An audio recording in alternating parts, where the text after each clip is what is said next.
Hi guys, good morning. Welcome to my mini blog. చాలా రోజులైంది సమ్మర్లో ఇలా టెర్రస్ పైన పడుకోవడం. చాలా రోజుల తర్వాత పడుకున్నాము. చాలా బాగుంది. లైట్గా వర్షం పడుతుంది. ఇంటి వెనకే పొలం. లొకేషన్ అదిరిపోయింది కదా. ఇంతకీ మ్యాటర్ ఏంటంటే, నేను ఇప్పుడు మీకు ఒక బ్యూటిఫుల్ లొకేషన్ అయితే చూపిస్తాను. గెస్ చేయండి ఎక్కడికి తీసుకెళ్తున్నాను ఏంటి అని. మీకు అంత శ్రమ ఏం పెట్టను.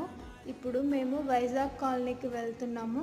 కానీ అక్కడికి వెళ్ళిన తర్వాత అనుకున్నది ఒకటి అయినది ఒకటి అన్నట్టుగా అయింది. ఇదే వైజాగ్ కాలనీ. బోట్ ఎక్కి లోపలికి వెళ్దాం అనుకున్నాము, కానీ 1 మంత్ ఏదో ఇష్యూ వల్ల బోట్స్ అన్నీ ఆపేశారు. 1 మంత్ వరకు లోపలికి వెళ్ళావంట బోట్స్. ఇంకా చేసేదేం లేక అక్కడే ఫొటోస్ దిగి లొకేషన్ చూసి అయితే రిటర్న్ వచ్చాము. నెక్స్ట్ టైం ఎప్పుడైనా వెళ్దామని. ఇక్కడికి వస్తే నైట్ టైం రండి, ఇంకా చాలా బాగుంటుంది.